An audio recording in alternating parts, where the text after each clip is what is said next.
Olá, o Contém Saúde dessa semana começa agora com um tema muito especial, que aí, futuras mamães vão gostar muito. Vamos falar dos tipos de parto, a humanização dos partos. Estamos recebendo hoje a ginecologista e obstetra, doutora Mariana Benedetti Ramos Eng. Tudo bom, doutora? Obrigada por estar conosco. Eu que agradeço, muito obrigada pelo convite, é uma honra estar aqui na TV Panorama. Obrigada por, aceitar o convite, né, e vir falar sobre um tema que a senhora entende tudo, pratica muito, né?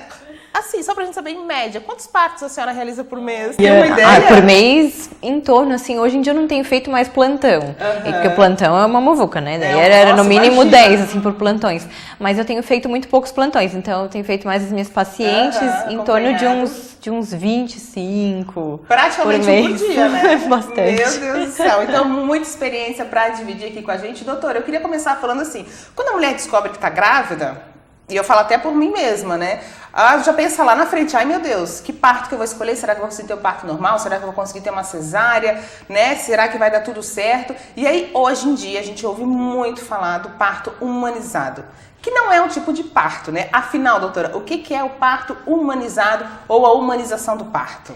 O parto humanizado é o termo que tem se usado tanto, né? A gente fala até que é um termo que dá moda, mas na verdade é um conjunto de ações que se faz pela equipe médica, pela equipe hospitalar que vai receber essa gestante.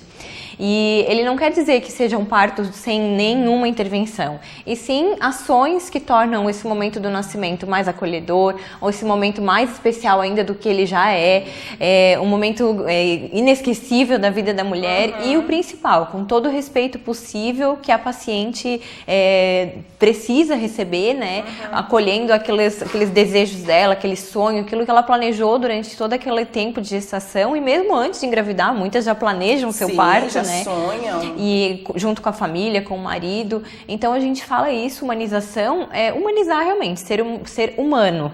Né? Acolher, dar amor, respeitar aquele momento da paciente. E aí, dentro dessa humanização do parto, tem todas as ações que a gente faz no trabalho de parto para tornar esse momento assim. Tá, vamos dividir. Nesse bloco, vamos falar então de parto normal, né? O parto vaginal, o parto comum, enfim, porque a cesárea também não é anormal, né? Então vamos falar desse tipo de parto, doutora. Que ações que são desenvolvidas para que esse parto seja humanizado, por exemplo?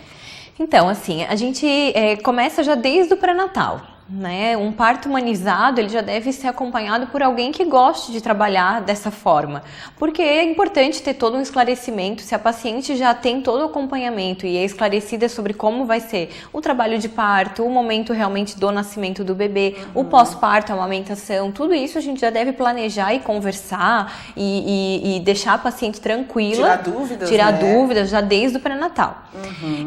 No trabalho de parto em si, tem muitas pacientes que têm chamado doulas, que são mulheres com formação num curso de doula, que elas são mulheres que acompanham a paciente no trabalho de parto, juntamente com o obstetra, né?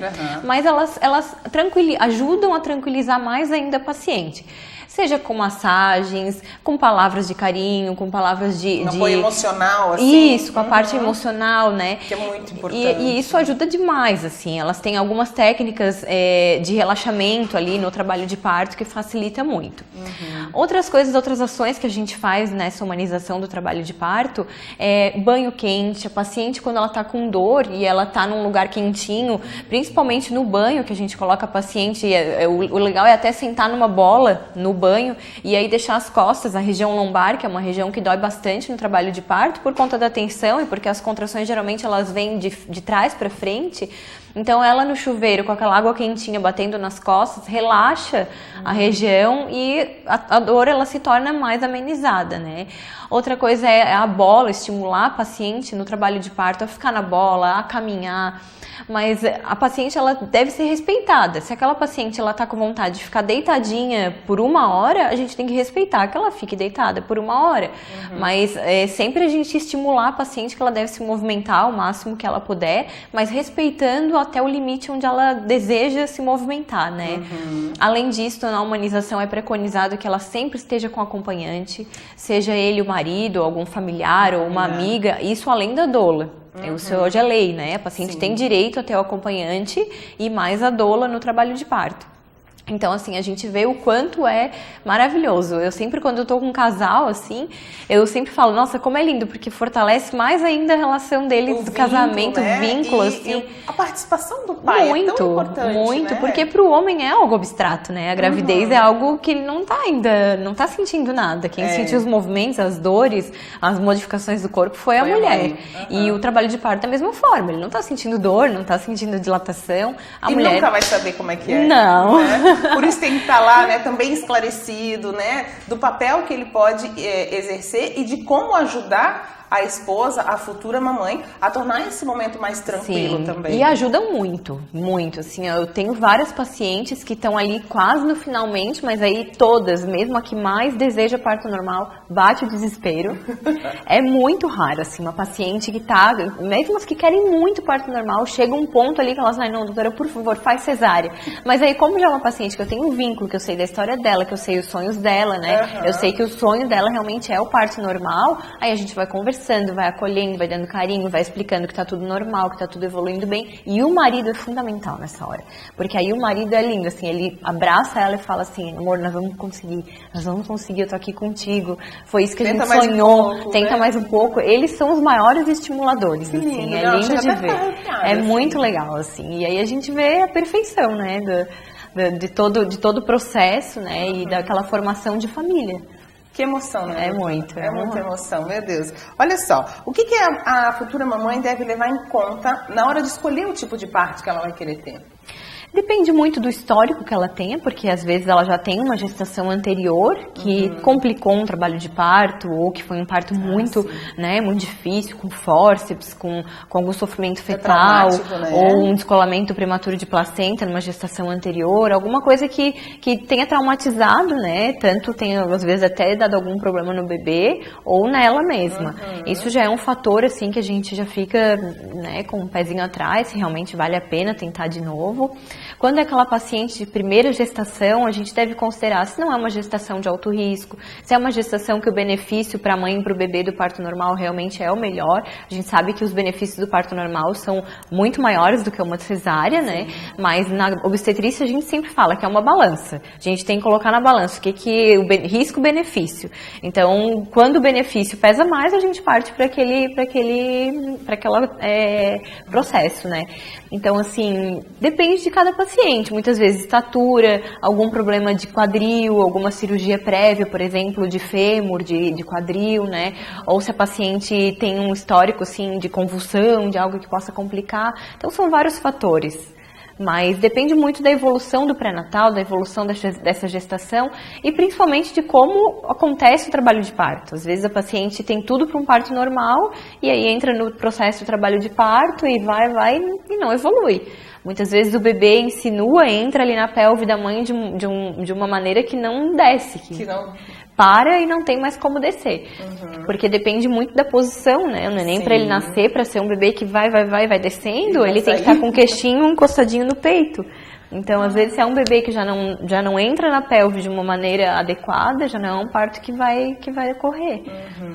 Mas são vários fatores. Eu vejo assim, né? O meu parto, vou até dar meu testemunho aqui. Eu nunca quis fazer um parto normal por medo, sempre tive medo, não tenho vergonha de falar, não acho que eu sou menos mãe porque eu tive um parto de cesárea, sabe? Muito pelo contrário. E assim, eu esperei até quase 41 semanas. Ele estava virado, mas ele não estava encaixado, sabe? Então assim, já estava em 41 semanas quase, a minha gravidez foi saudável, meu filho estava saudável, mas aí a minha pressão começou a aumentar. Então, eram vários fatores, assim, né? Então, o médico disse, olha, se foi saudável até aqui, tá ficando com a pressão alta, a gente não precisa arriscar. A gente sempre fala que o primeiro fator de decisão para parto normal é o desejo materno. A paciente tem que querer. Porque é um processo, né? O nome já diz, trabalho de parto, né? Então, é um trabalho, mas é maravilhoso, só que precisa querer muito, precisa entender todo esse processo. Mas a cesárea também deveria ser chamado trabalho de cesárea, porque também é um processo, né? É um procedimento cirúrgico, tem toda a recuperação pós-operatória, mas realmente tem que ser o desejo da mãe. Porque no parto humanizado, por exemplo, inclui o parto natural. né? Não quer dizer que para ser um parto humanizado não tenha que ter intervenção absolutamente nenhuma. Tá. Mas a maioria das vezes a gente preconiza pelo parto natural mesmo, que é aquele que não tem intervenções, que não tem analgesia, né? Os métodos de alívio de dor são os métodos mais naturais possíveis. Só que para isso a paciente tem que querer, a paciente tem que entender que aquela contração não é uma doença, que aquela contração é um processo que vai fazendo com que o útero vai dilatando, que o neném vai descendo. Então, realmente precisa ter o desejo, o aval da mãe para que o parto normal ocorra da melhor maneira possível. Doutora, para a gente encerrar esse bloco, por que a humanização do parto, de repente, ela ficou tão ligada ao parto vaginal? Porque é difícil a gente ouvir falar de uma cesárea humanizada, que a gente vai falar sim no próximo bloco, né? Mas está muito ligada a outro tipo de parto. Por causa disso do parto natural, né? Quando a gente fala parto humanizado, já remete ao parto natural. Porque o humanizado dá essa sensação assim de que é humano, e aí acolhedor e natural, assim, como algo humano natural, né? Então, mas não quer dizer, a humanização realmente ela quer dizer o processo de acolhimento e respeito dessa paciente, seja ele por via vaginal ou por via cesariana. Tá certo. Olha só, a gente vai encerrando esse bloco. No próximo bloco, a gente vai falar também sobre a cesárea humanizada, sim, porque é possível. Existem várias ações que podem ser feitas durante, né, o parto de cesárea. E tem muitas outras perguntas aqui para a doutora Mariana ainda. Então, fique conosco porque a gente já volta.